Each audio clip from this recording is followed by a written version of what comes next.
마태복음 7장 15절부터 20절까지 말씀을 함께 봉독합니다. 거짓 선지자들을 삼가라. 양의 옷을 입고 너희에게 나아오나 속에는 노략질하는 일이라. 그들의 열매로 그들을 알지니 가시나무에서 포도를 또는 엉겅퀴에서 무화과를 따겠느냐. 이와 같이 좋은 나무마다 아름다운 열매를 맺고 못된 나무가 나쁜 열매를 맺나니 좋은 나무가 나쁜 열매를 맺을 수 없고 못된 나무가 아름다운 열매를 맺을 수 없느니라. 아름다운 열매를 맺지 아니하는 나무마다 찍혀 불에 던져지느니라. 이러므로 그들의 행위로 그들을 알리라. 아멘. 네, 20절까지 보았습니다. 오늘 말씀은 거짓 선지자라고 명확하게 그 대상을 이야기합니다. 그런데 실제로는 이 말을 듣고 있는 사람들은 거짓 선지자들이 아니고 제자들인 거예요. 제자들에게 거짓 선지자들을 조심하라라고 경고하고 있는 것이죠. 그 거짓 선지자들은 그 당시 예수님 당시에 쉽게 보면 바리새인이나 서기관들이나 율법학자들, 대제사장들 이런 종교적인 옷을 입고 있지만 실제로는 사람들의 삶을 하나님으로부터는 멀게 하는 사람인 거예요. 그러니까 이게 아이러니잖아요. 종교적인 옷을 입고 종교적인 활동을 잘하고 성전을 중심으로 살고 있는 사람이에요. 그런데 그런 사람들이 오히려 사람들을 하나님으로부터 멀어지게 하는 것. 이것을 경고하면서 그렇게 되지 않도록 조심하라 이렇게 이야기를 하고 있는 거죠. 그러면서 16절에 보면 그들을 가시나무나 엉겅퀴라고 비유를 해요. 가시나무와 엉겅퀴는 성경에서 보면 저주의 대상이에요. 창세기에서 여러분 인간의 죄로 말미암아 저주받는 장면들이 나올 때 맨 마지막에 땅의 저주는 땅에서 엉겅퀴와 가시나무가 자란다는 거예요. 그러니까 하나님의 저주의 결과가 엉겅퀴와 가시나무라고 하는 것을 창세기는 말하고 있는 것이죠. 그리고 예언자 중에서도 호세아가 우상 숭배하고 다시요 우상의 신전이 무너지고 그 자리에서 가시와 엉겅퀴가 자란다 이런 표현을 하고 있어요. 그러니까 다 무너지고 망하고 저주받은 그 자리에서 나오는 것이 가시나무와 엉겅퀴라는 거예요. 히브리서에도 보면 저주의 대상으로 이 나무들을 표현하고 있어요. 그러니까 이렇게 저주의 대상인 이 나무들이 쭉 밑으로 내려가면 19절이에요. 열매를 맺지 못하는 나무마다 찍혀서 불에 던져진다. 심판을 받는다라고 하는 것이죠. 그러니까 거짓 선지자, 가시나무, 엉겅퀴, 심판 이렇게 연결되는 그냥 부정적인 이제 표현들이지요. 우리 어제 말씀 13절부터 27절까지 말씀 사이에 보면 이제 네 가지 가르침 가운데 오늘 두 번째인데 부정적인 경고, 그 다음에 긍정적인 말씀 이렇게 나온다고 했잖아요. 여기서 나오는 부정적인 것들은 그런 거예요. 거짓 선지자들을 삼가라. 그들은 가시나무고 엉겅퀴고 불에 결국은 찍혀서 불에 던져질 운명에 처하는 거다. 그런데 그것이 그 예수님 당시 특별히 예수님 당시에는 바리새인과 유대인들을 주로 말하는 걸 거고 예수님이 아니라 마태복음의 상황.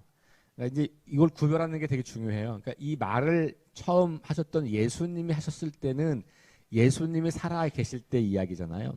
근데 마태복음이 쓰여져서 그 마태복음을 읽고 있는 독자들, 처음 마태복음을 읽고 있는 독자들은 약 80년대 후반이에요. 마태복음은. 그러니까 예수님 사후 이제 막 교회가 형성되어서 교회 공동체가 형성됐을 때 그때 기준으로 본다면 바리새인과 서기관들 말고 교회 안에 이런 사람들이 있었다는 거예요. 교회 안에. 그러니까 교회 안에서 잘못된 가르침을 전하는 사람들이 있는 거죠. 바울 서신 가면 그런 얘기 많이 나오잖아요. 교회 안에 거짓 교사, 이단 이런 얘기 많이 나오죠. 바울 서신이 마태복음보다 먼저 쓰였거든요. 바울 서신은 50년대 중후반부터 60년대 사이에 기록됐어요. 그러니까 바울 서신보다도 한 20년, 30년 뒤에 쓰여진 게 마태복음이라고 본다면 이 마태 공동체 안에 그런 거짓 가르침을 가르치는 사람들이 많이 있었던 거예요. 그러면 지금 오늘날 우리들의 시대에도 거짓 선지자와 같은 사람들이 있을 수 있다. 우리는 그렇게 경고로 받는 것이죠. 그러니까 복음서나 우리가 성경을 읽을 때 그래서 세 가지를 생각하는 거예요. 첫 번째는 예수님은 이걸 어떤 의도로 말씀하셨나, 그리고 어떤 대상을 염두에 두셨나, 그리고 그 예수님의 이야기를 처음 기록하고 그것을 읽었던 이 초기 공동체, 마태 공동체는 이것을 어떻게 읽었고 그 대상은 누구였을까? 그러면 오늘 우리 시대의 이 말씀은 어떻게 다가오는가? 이게 해석의 과정이거든요.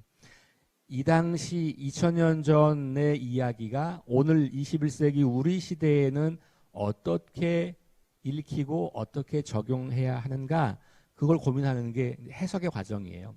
원래 해석이라는 말은 다리를 놓아서 건너다 이런 말이에요.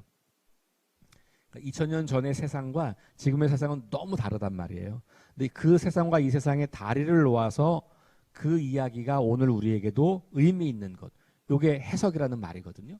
그러니까 지금 오늘 이 말씀을 읽으면서 우리는 예수님 당시에 그런 사람들이 있었네, 이렇게 끝나면 안 되고, 마태복음 공동체에는 이런 사람들이 있었나 보다, 이렇게 되면 안 되고, 오늘 우리 시대에도 거짓 선지자들이 있을 수 있다라고 하는 것을 생각하는 거죠. 그런데 이 마태복음 7장에서 시작할 때, 1절에서 시작할 때 비판하지 말라 이렇게 시작했잖아요. 그것과 연결해 보면 예수님이 이 말씀을 하시는 목적은 너희 교회 안에 누가 가짜인지를 찾아내서 그를 정죄하고 내쫓아라, 이 얘기를 하고 싶은 게 아니에요. 산상설교의 핵심은 너희들이 그런 사람이 되지 않도록 조심하라, 이런 이야기예요. 그러니까 이 말씀을 읽으면서 그래, 우리 교회 안에 누가 가짜인지 잘 분별해가지고 저 사람을 쫓아내야지, 이런 데 관심을 두라는 게 아니고 내가 그런 가짜가 될 수도 있다는 경고의 말씀으로 들으라고 하는 것이죠. 말씀을 들을 때 늘 그래서 다른 사람에게 적용을 시키려고 하지 말고 나에게 적용을 시켜라. 우리는 그런 경우들이 많아요. 말씀을 들으면 이거 아무개 집사가 들어야 되는데, 이거 우리 남편이 들어야 되는데, 이거 우리 아내가 들어야 되는데, 뭐 이런 생각을 할 때가 많단 말이에요. 그게 아니고 이 말씀이 나에게는 어떻게 적용돼야 될까. 그래서 늘 말씀을 중심으로 삶을 나눌 때는 말씀이 나에게 어떻게 다가와서 이 말씀을 통해서 나는 나를 어떻게 새롭게 하려고 하는가에 초점을 두는 거예요. 모두가 다 그렇게 살면 되는 겁니다. 그러면 우리가 비판하고 정죄하려고 하는 그 사람들도 교회 안에서 말씀으로 자신의 삶을 그렇게 늘 점검하다 보면 어느 날 성장하고 성숙해지는 거잖아요. 그러니까 거짓 선지자를 삼가라라고 하는 말에서 핵심은 내가 그렇게 거짓 선지자와 같은 사람이 되지 않도록 주의하라라고 하는 말씀으로 읽는 것이 마땅하다라고 보는 거예요. 자, 그런데 그 사람들은 누구냐 하면 양의 옷을 입고 있는데 그 속에는 노략질 하는 자들, 이렇게 되어 있어요. 자, 양의 옷을 입고 있다고 하는 말은 겉으로 보기에는 순한 거잖아요. 그래서 양, 겉모양은 양인데 그 속은 이리, 늑대, 그러니까 이 양을 잡아먹는 거예요. 그러니까 이 무리 안에서 사람들을 망가뜨리고 사람들을 잡아먹는 거죠. 뭐 때문에? 자기의 욕심 때문에, 자기의 욕망 때문에. 자, 그러니까 이게 공동체로 본다면요, 교회 안에서 있기 때문에 다 양의 옷을 입은 것 같이 보이는 거예요. 그러니까 이걸 조금 다른 식으로 말하면, 예수님이 저 앞에서 말한 걸로 말하면 겉모양으로 볼 때는 똑같은 거예요. 근데 이 겉모양이 열매가 아니에요. 열매는 뒤에 나올 이야기인데 이 겉모양은 열매가 아니라 종교적인 옷을 입은 거예요. 종교적인 행위를 하는 거예요. 교회 공동체 안에 있는 거예요. 그러니까 예배를 드리거나 기도를 하거나 뭐 헌금 생활을 하거나 이렇게 종교적인 옷을 입은 것을 볼 때는 기독교인 같은 거예요. 그런데 그 사람의 속에는 그 동기와 목적이 뭐냐면 자기의 욕망을 이루는 거예요. 그러니까 자기 욕망을 이루려고 하다 보니까 교회 공동체 안에 있는 다른 양들을 잡아먹어야 되는 거죠.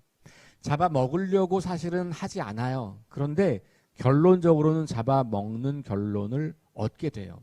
그래서 사람들이 점점 신앙을 잃어버리게 되거나 상처를 주게 되거나 고통스러워하거나 이렇게 되는 거죠. 그리고 교회가 무너지게 되는 것이죠. 그런 결과를 맞이하는 거예요. 그런데 그들을 진짜 알 수 있는 건 어디냐? 그거는 교회 바깥이라는 거예요. 여기서 열매를 보아서 안다고 하는 것은 그런 거예요. 그러니까 양의 옷을 입었다라고 하는 것과 열매가 같다고 볼 수도 있잖아요. 그 겉으로 드러나는 결과니까. 근데 그렇게 될 수 없어요. 그러니까 여기서 말하는 첫 번째서 말하는 양의 옷을 입지만 속은 노력한다라고 하는 이런 표현에서는 종교적인 옷을 입고 겉모양으로는 하나님을 아는 것 같은 사람을 말하는 거죠. 그런데 그 안의 동기가 예수님이 주인이 아니고 예수님이 왕이 아니고 내가 왕이고 내가 주인 되고 싶은 거죠. 그래서 교회 안에서 공동체 안에서 내 마음대로 돼야만 직성이 풀리는 거예요. 다른 사람들을 다 내 말, 내 뜻, 내가 하는 것에 굴복시켜야만 되는 거죠. 이렇게 되면 교회가 굉장히 힘들어지는 거란 말이죠. 그러니까 지금 우리는 그렇게 해석을 하는 거예요. 마태 공동체에도 그런 사람들이 있었던 것 같아요. 예수님은 분명히 이게 바리새인이나 서기관들과 같은 사람들을 타겟으로 했을 거라고요. 자, 그래서 그들을 어떻게 아냐? 16절, 그들의 열매로 그들을 안다. 이렇게 말하는 거죠. 여기서 열매라고 하는 것은 다시 말하지만 교회 안에서 보이는 건 아니에요. 바깥의 일상의 삶에서 나타나는 것들이에요. 그리고 잠깐 보아서는 알 수 없는 것들이에요. 왜냐하면 나무가 잠깐 하루아침에 열매를 맺는 건 아니니까. 처음에 싹이 나고 자랄 때는 잘 몰라요. 이게 무슨 나무인지.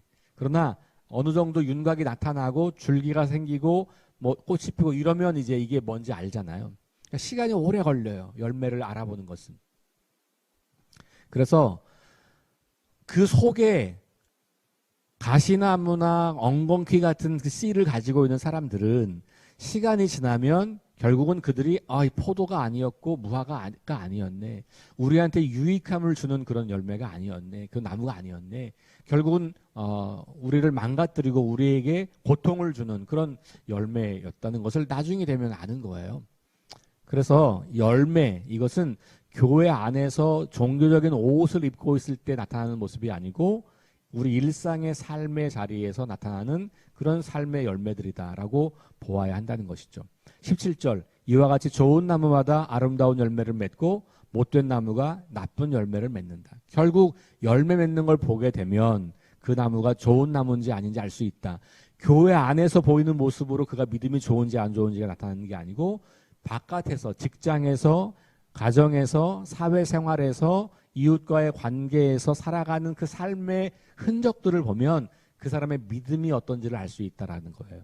그러니까 믿음은 교회 활동으로 증명되는 게 아니에요.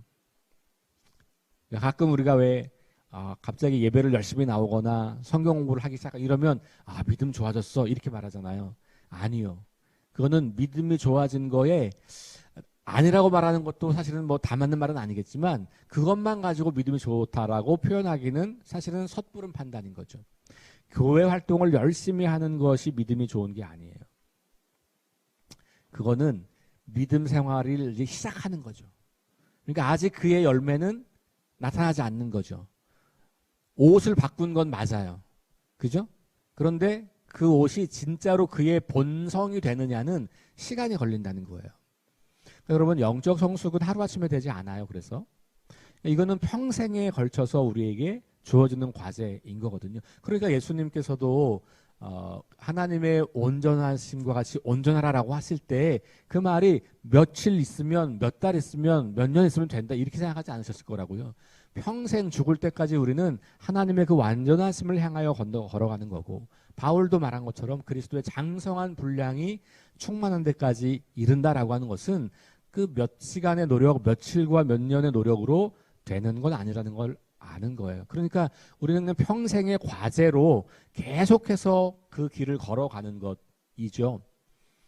그럴 때 우리가 거기서 열매들이 맺히게 되는 거예요.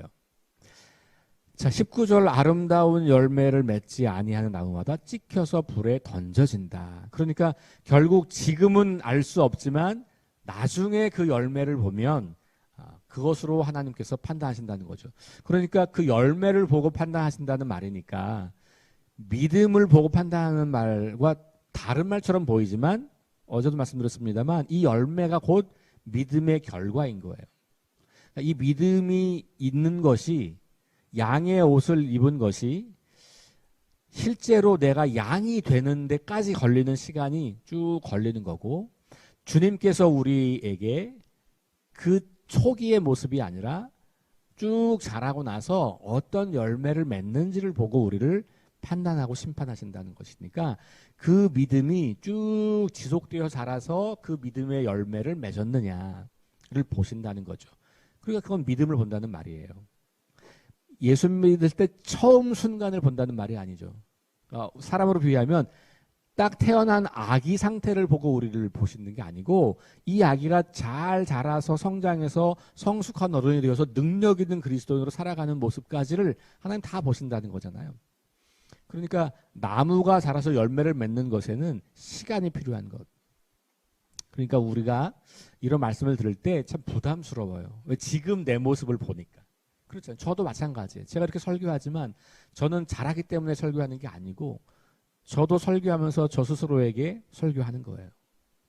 그러니까 제 안에 있는 여러 가지 마음들, 생각들, 동기들, 그리고 드러나는 행동들 이런 것들을 저도 끊임없이 보면서 하나님 앞에 겸손한 모습으로 나아가려고 하는 거죠. 근데 우리는 지금 우리 모습을 보니까 계속 부정적인 생각을 하고 이건 우리가 할 수 없지 끊임없이 이렇게 생각을 한단 말이죠.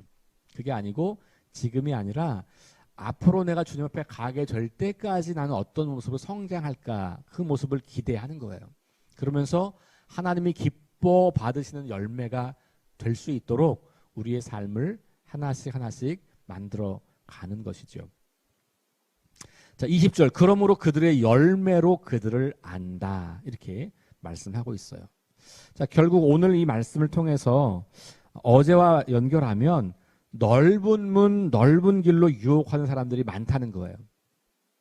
그렇죠? 그게 거짓 선지자들인 거고 그런 사람들을 조심하고 그 유혹으로부터 물러나고 그리고 우리 스스로가 그런 사람이 되지 않도록 그러니까 교회 안에서 그런 사람들을 따라가지 않는 것도 중요하지만 더 중요한 것은 우리가 그런 사람이 되지 않는 것이에요. 우리가 열매로 심판받을 때 하나님에게 심판받는 대상이 아니고 그 열매를 하나님이 기쁘게 받으시는 그런 대상이 되어야 한다고 하는 것을 오늘 말씀을 통해서 우리에게 들려주고 있는 것이죠. 종교적인 껍데기, 종교적인 옷 그것 아니라 우리 일상의 삶에서 나타나는 삶의 모습. 그러니까 믿음이 드러나는 자리는 교회가 아니고 가정과 직장과 일상생활이다. 종교 활동이 아니라 하나님과 사람과의 관계 속에서 우리 믿음이 나타난다. 하나님을 사랑하는 것은 사람을 사랑하는 걸 통해서 증명된다. 이렇게 볼 수 있는 거예요. 그래서 이런 어떤 행위 자체가 다시 말씀드리지만 구원을 받기 위한 조건으로서가 아니라 그렇게 살아야 사랑받고 구원받는다 이런 말이 아니고 그렇게 말하면 잘못된 말이고 하나님 나라 백성이 되었기 때문에 하나님 나라 백성인 이렇게 삶을 살아가는 거야 라는 맥락에서 너희들이 하나님의 나라 백성이 되고 내 제자가 되었어. 그렇다면 이제는 이런 삶을 사는 게 마땅한 거야. 그리고 너희들을 이제 하나님께서는 열매로 판단하실 거야. 그 열매가 자라는 시간이 필요하니 너희들이 계속해서 그렇게 좋은 나무 이제 막 옷을 입은 그런 그리스도인의 옷을 입은 사람들에서 더 나아가서 그리스도인의 삶의 방식이 잘 정착될 때까지 꾸준하게 그렇게 말씀을 듣고 순종하고 믿음의 삶을 살아가면, 그러면 어느 날 주님께서 우리의 그 삶의 흔적들을 좋은 열매로 받아주실 거다라고 하는 말씀으로 우리가 이 말씀을 읽을 수 있습니다. 저와 여러분들이 오늘 말씀을 통해서 내 안에 혹시 여전히 이리와 같은, 거짓 선지자와 같은 그런 자기 욕심, 자기 욕망, 자기가 왕되고 싶은 그 죄된 본성들이 여전히 나를 움직이는 동기가 되고 있는 것은 없는지를 잘 살피면서 우리가 하나님 보시기에 아름다운 열매를 맺는 사람들로 계속해서 성장하는 그런 저와 여러분 될 수 있기를 주의 이름으로 축원합니다. 기도하겠습니다. 하나님, 거짓 선지자를 조심하라고 하는 말씀을 들으면서 우리 자신을 살펴봅니다. 넓은 문, 넓은 길로 유혹하는 사람들. 그래서 자기 자신만이 아니라 다른 사람들도 그렇게 무너뜨리는 사람들이 우리 주변에 혹시 있을 수 있음을 우리가 경계합니다. 뿐만 아니라 더 중요한 것은 나도 모르는 사이에 나 자신이 그런 모습을 갖게 되고 있는 건 아닌지, 종교적인 옷을 입고는 있지만 내가 여전히 내 삶의 주인이어서 내가 모든 것을 통제하고 내가 모든 것을 주장하고 모든 것이 내 마음대로 되어야 된다고 생각하며 교회에서 종교 활동을 하는 그런 모습들은 나에게 없는지 다시 조심스럽게 살펴봅니다. 하나님, 우리의 믿음이 보여지는 것은 교회만이 아니라 세상 한가운데임을 기억합니다. 매일매일 살아가는 삶에서 맺는 열매가 곧 우리의 믿음을 드러내는 자리인 것을 기억합니다.